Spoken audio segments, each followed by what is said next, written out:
मुझे मालूम है कि आपने इस डॉल के बारे में जरूर सुना होगा, इसलिए मैं आपको इस डॉल की कहानी नहीं बताऊंगा, क्योंकि इसकी कहानी आपको मालूम होगी, लेकिन आपको शायद यह नहीं मालूम होगी कि आज भी ये डॉल कई लोगों की जिंदगी खराब कर रही है, क्योंकि ये दुनिया की सबसे ज्यादा श्रापित गुड़िया में से एक है। ये डॉल अभी की वेस्ट फ्लोरिडा के फर्ट ईस्ट मार्टेलो म्यूजियम में रखी गई है। यह बहुत ज्यादा पुरानी डॉल है जो कि एक बच्चे के पास हुआ करती थी जिसका नाम था यजनोटो। उसके घर में इस डॉल की वजह से ऐसी डरावनी घटनाएं होने लग गई थी कि उसके घर के परिवार के साथ साथ आस पड़ोस के लोग भी इस डॉल के बारे में जान गए थे। ये लोग जब उस डॉल को एक बॉक्स में बंद कर देते थे तो ये डॉल रात में अपने आप उस बक्से से निकल आती थी। कई लोगों ने रात के समय रॉबर्ट द डॉल को घर में घूमते हुए भी देखा था, लेकिन ये सारी बातें पुरानी हो चुकी हैं, क्योंकि इस डॉल का जो ऑनर था जिसका नाम था यूजीन ओटो, वो खुद बुढ़ा होकर मर चुका।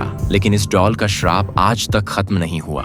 इस डॉल के ऑनर की मौत के बाद ये डॉल जिसको भी मिली उसके घर में अजीब तरीके की पैरानॉर्मल घटनाएं होने लगी। उन लोगों की मौतें काफी मिस्टीरियस तरीके से हुई और इसीलिए इस डॉल को खुला छोड़ना खतरे से खाली नहीं था। इसलिए इसको म्यूजियम में एक कांच के बक्से के अंदर रखा गया है। हालांकि ये डॉल आज किसी सेलिब्रिटी से कम नहीं है, क्योंकि दुनिया भर के लोग इसके साथ फोटो खिंचाने आते हैं। लेकिन म्यूजियम के स्टाफ द्वारा ऐसे लोगों को वार्निंग दे दी जाती है कि अगर आप रॉबर्ट द डॉल की फोटो खींचना चाहते हो या फिर उससे बात करना चाहते हो या उसे नजरों से नजरें मिलाना चाहते हो तो उसके लिए पहले आपको रॉबर्ट से परमिशन लेनी पड़ेगी, क्योंकि अगर आपने ऐसा नहीं किया तो आपको लग जाएगा एक खतरनाक वाला श्राप। आपके साथ ऐसी ऐसी घटनाएं होने लगेंगी, रात में आपको ऐसी ऐसी चीजें दिखने लगेंगी जिनके बारे में आपने कभी सोचा भी नहीं होगा। क्या तुमने कभी सोचा है कि कोई बर्तन भी श्रापित हो सकता है? ये एक बहुत ही श्रापित सिल्वर का बर्तन है जो कि 15वीं शताब्दी में बनाया गया था। ये बर्तन देखने में जितना ज्यादा सुंदर था, उस समय इसकी कहानी उतनी ही ज्यादा डरावनी थी। ये बर्तन पहली बार एक औरत को उसकी शादी पर गिफ्ट दिया गया और शादी की ही रात को उस औरत की दर्दनाक तरीके से मौत हो गई। जब वो औरत अपने कमरे में मरी पाई गई तो उसके हाथ इसी बर्तन से बंधे हुए थे। ऐसा माना जाता है कि उस औरत की चीखती हुई आत्मा इस बर्तन के अंदर कैद हो गई है, क्योंकि उस औरत की मौत के बाद इस बर्तन को जिस भी घर में रखा गया या इसको जिसने भी ऑन किया वो जिंदा नहीं बचे।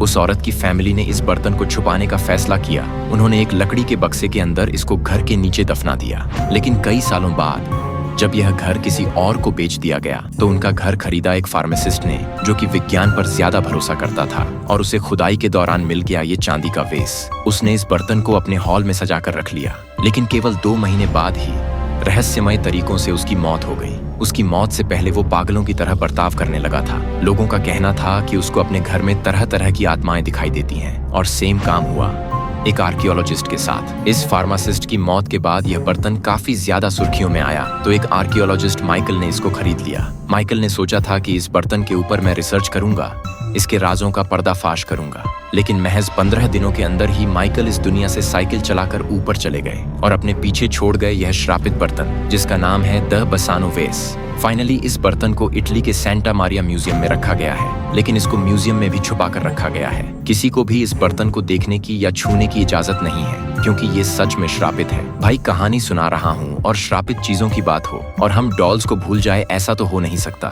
ये एक ऐसी जापानीज डॉल है जो एक छोटी सी लड़की ओन करती थी कई सालों पहले, लेकिन एक बीमारी की वजह से इस छोटी बच्ची की मौत हो गई और मरते समय उसने इस डॉल को चिपकाकर अपने पास रखा हुआ था। ऐसा माना जाता है कि उस लड़की को उस डॉल से इतना ज्यादा प्यार था कि उस लड़की की आत्मा जो है वो डॉल में चली गई। अच्छा, आपने इस चीज पर गौर किया होगा कि कोई भी डॉल या फिर ह्यूमन जैसी दिखने वाली चीज बहुत जल्दी श्रापित हो जाती है या फिर बहुत जल्दी हंटेड हो जाती है, तो उसके पीछे एक लॉजिक ये है कि जो आत्माएं भटक रही होती हैं वो एक इंसान का शरीर चाहती हैं अपनी इच्छाएं पूरी करने के लिए, और वो एक्चुअल इंसानों के शरीर पर कब्जा नहीं कर पाती जब वो इंसानों जैसी दिखने वाली चीजों के अंदर घुस जाती हैं। और सबसे ज्यादा इजीली अवेलेबल इंसान जैसी दिखने वाली चीज होती है डॉल्स। खैर, ये मैंने जो भी कहा ये कोई साइंटिफिकली प्रूव्ड नहीं है, बस ये इस सवाल का जवाब है कि आखिर क्यों जो डॉल्स होती हैं वो बहुत ही जल्द कर्स या हंटेड हो जाती है। तो सिमिलरली ये जो ओकीकू डॉल है, ऐसा माना जाने लगा कि उसके अंदर इस बच्ची की आत्मा है, और ऐसा मानने के पीछे एक वजह भी थी। इस डॉल के जो बाल थे ना, वो बहुत जल्दी जल्दी बढ़ने लग गए, और जब उस बच्ची के घर वालों ने इस चीज को ऑब्जर्व किया कि उस डॉल के जो बाल हैं वो बहुत ज्यादा लंबे हो चुके हैं, तब उन्हें शक हुआ कि कुछ तो गड़बड़ है। उसके बाद इस डॉल को उन्होंने एक टेम्पल में रख दिया। इस टेम्पल का नाम था मित्सुबिशी टेम्पल। जापान के लोग इंडिया से ज्यादा मंदिरों पर विश्वास रखते हैं। एनीवे, जब ये डॉल बहुत ज्यादा वायरल हो गई तो कई साइंटिस्ट ने आकर इस डॉल के बालों पर रिसर्च की और उन्होंने जो रिसर्च में निष्कर्ष निकाला ना, वो उनको भी चौंका देने वाला था, क्योंकि इस डॉल के जो बाल थे वो रियल ह्यूमन हेयर्स थे जो आज भी बढ़ रहे हैं। बहुत ही रेगुलर टाइमिंग पर इसके बालों की कटाई कर दी जाती है। दुनिया की पहली ऐसी नन थी जो कि डेमोनिक पोजीशन का शिकार हो गई थी। इस नन का नाम बताया जाता है जोसेफाइन रोजल। ये एक ऐसी कैथोलिक नन थी जिसके शरीर पर शैतान ने कब्जा कर दिया था और बाद में इसके सर को काटकर मम्मी बनाकर एक पवित्र बक्से के अंदर इसको रख दिया गया। ये आज भी एक म्यूजियम में मौजूद है। ऐसी कहानी है इस नन बारे में, लेकिन ये कहानी झूठी है क्योंकि ये कोई श्रापित सर नहीं है। ये एक आर्ट है जिसको बनाया है लंदन के आर्टिस्ट एलेक्स सीएफ ने, द आर्टिस्ट। तो बेसिकली एलेक्स जो है ऐसी ही फालतू की मतलब बिजार चीजें बनाते रहते हैं और इस तरीके की चीजों को उन्होंने नाम दिया है द कैबिनेट ऑफ क्यूरियोसिटी। और ये नन का चेहरा केवल अकेले ऐसा आर्ट नहीं है जो उन्होंने बनाया है। जरा इसको देखो, ये कुत्थू जो है ना, ये भी एलेक्स ने ही बनाया है। और साथ ही में ये जो बेबी वियर वल्फ है, ये भी एलेक्स दिमाग की देन है। और ये तो केवल 2-3 सैंपल थे एलेक्स के कलेक्शन में। ऐसे बहुत सारे क्रीपी आर्ट्स हैं जो उन्होंने बनाए हैं और जो इंटरनेट पर अलग अलग कहानियों के साथ फेमस होते रहते हैं। लेकिन ऐसा नहीं है कि इंटरनेट पर मौजूद हर श्रापित चीज की कहानी झूठी ही होती है। अब मैं आपको बताने वाला हूँ एक ऐसे मिरर के बारे में जो एक्चुअली में श्रापित है और इसके अंदर 3 आत्माएं कैद हैं। फ्रांसिस विले लुसियाना में मार्टिस प्लांटेशन नाम की बिल्डिंग में एक ऐसा मिरर मौजूद है जिसे हंटेड कहा जाता है, क्योंकि इस बिल्डिंग की जो फॉर्मर ऑनर थी, जिनका नाम था सारा वुडरफ, वो अपने बहुत सारे नौकरों के साथ इस महल जैसी जगह पर रहती थी। उनकी 2 बच्चियां भी थीं, लेकिन एक दिन एक नौकर का दिमाग उनसे खसक गया और उस नौकर ने इनके सबके खाने में जहर मिलाकर इनको मार डाला। तो जब ये सब मर रहे थे, मतलब सारा और उनकी दोनों बेटियां, वो उसी कमरे में मौजूद थे जहां पर ये आईना लगा हुआ था। जब ये तीनों मर गई तो फिर उस स्लेव ने, उस सर्वेंट ने इनकी आत्माओं को उस शीशे में कैद कर दिया,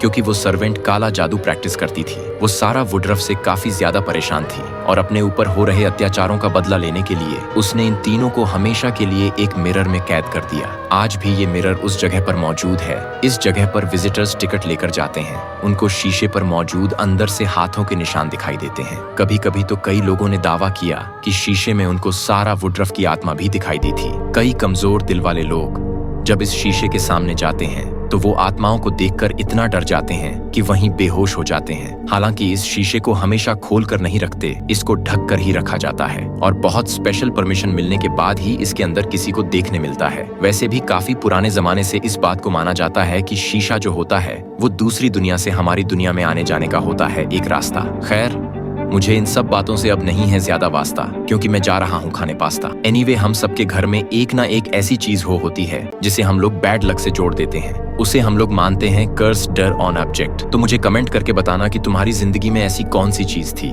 या ऐसा कौन सा इंसान था जिसे तुम अपने लिए बैड लक मानते हो या कर्स मानते हो। और अगर तुमको ये वीडियो देखने में मजा आया तो वीडियो को लाइक कर देना, नए हो तो सब्सक्राइब कर देना।